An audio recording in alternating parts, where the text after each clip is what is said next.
From retro to next gen, we've got it all. I'm George, a Gen X grown-up, and this is Bit by Bit.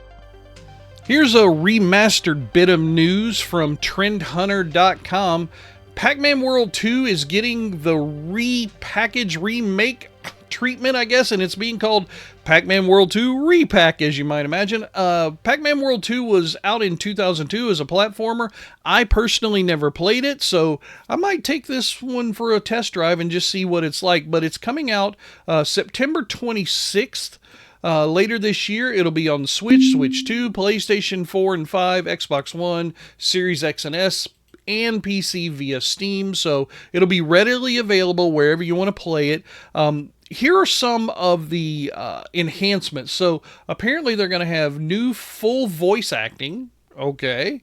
I don't know how much full voice acting you need to say waka waka, but okay, let's go. Quality of life improvements, such as refined controls, new movement options like flutter jump and butt bounce. Players can revisit familiar environments, blah, blah, blah, blah, blah. It's got a couch co-op mode. Digital pre-orders available in standard and deluxe editions.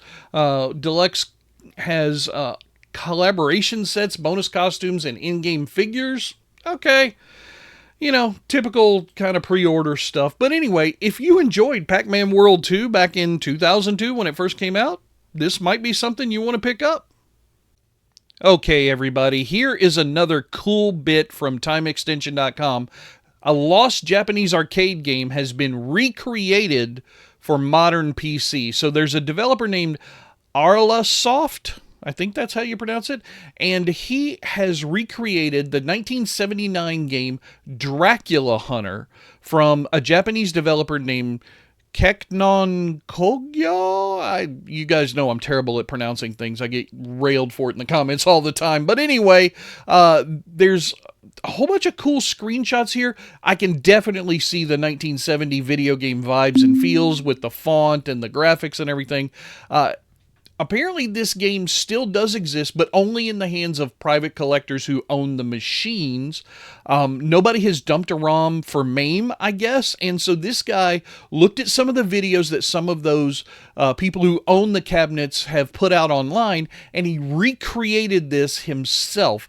You can apparently get the game right here from this little link that'll be in this article, whose link I will leave in our description as always, so that you can go check this out yourself. But this game just looks hella fun from 1979. You're protecting the little princess down here from all the vampires and bats that are flying around. This just seems like it would be a fun blast from the past. I'm sorry I missed it in 1979, but I'm glad that I'll get an opportunity to play it here in the modern era on my PC. Alright, here's a bit of retro revival gaming news. Ninja Gaiden Ragebound is out as of July of 2025. And the article here from GamesRadar.com says that it's 4 out of 5 stars. Let's get into it. Pros and cons. We got a list here. Credible controls. Combat laid out well. Challenging, not punishing. That's good for an old head like me. Cons, it's over too soon, and few upgrades offer a good reason to change your build. So in other words, not much sense in using the upgrades, I guess. This article here is a pretty decent read. It's probably like 5 minutes worth if you really want to get into it. I'll have a link down in the description so you can do that for yourself. But just real quick, not quite NES hard. They said it's challenging, but not overly so. Generous checkpoints, that's really good. I appreciate that in a modern game. I need a lot of checkpoints. Boy, I tell you. Every single level in Ragebound is an absolute blast. But by the time the credits rolled, he found himself missing something, had a hard time putting his finger on.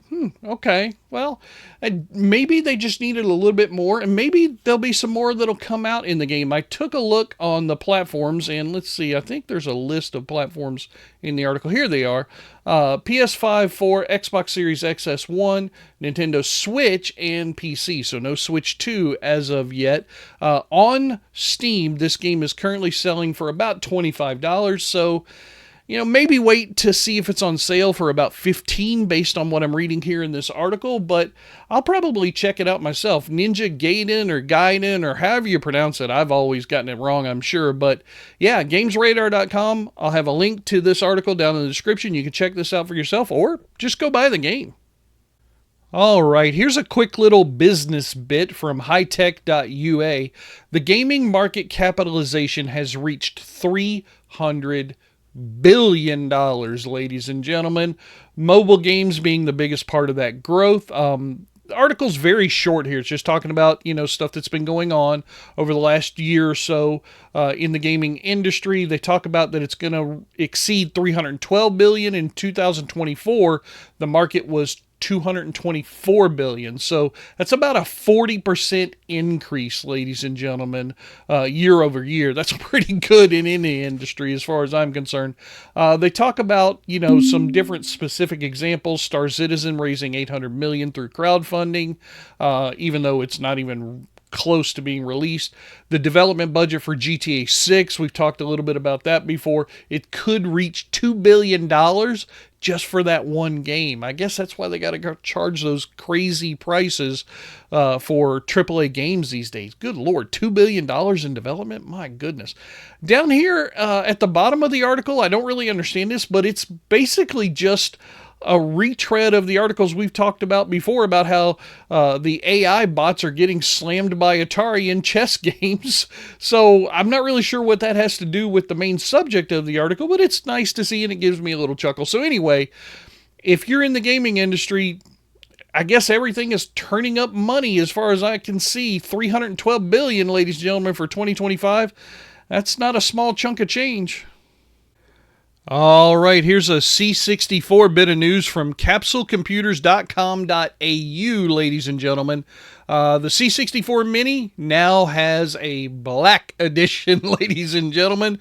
PLAION Replay have announced that they are coming out with the C64 Mini Black Edition on October 25th of 2025. So there's a cute little sizzle reel right here. It's about a minute and a half long or something like that. 25 hand-picked, pre-installed neoclassic retro games, all among the highest rated C64 titles, which have been enhanced, it says right here, for this release and are otherwise commercially unavailable. Now, I do not know if this is part of the Perifractic deal. I highly doubt it because PLAION had obviously already produced the C64 Mini a while back. So my guess is this is under that original licensing deal with that first company who owned C64 before they bought it in that whole new deal that we've been talking about for the last few weeks here on Bit by Bit. Here's some interesting little notes about it. New matte and gloss black finish for the console and keyboard. I also saw that the joystick also gets that same treatment. It's 50 per scale replica, blah, blah, blah. Plug and play, high definition, 720p. So not 1080, but at least 720p. 4 game slots per game. Micro switch USB joystick, which I talked about, matching the color scheme. Here's some of the games: Sam's Journey, A Pig's Quest, Hessian, and then the full list is right down here. So if you want to take some time, I'll have the link down in the description below. You can go read this for yourself. There do look to be some fun games in there, so I don't know if I need to buy another C64 Mini, but, if PLAION wants to send one to Gen X Grown Up, I'll certainly put it on my shelf.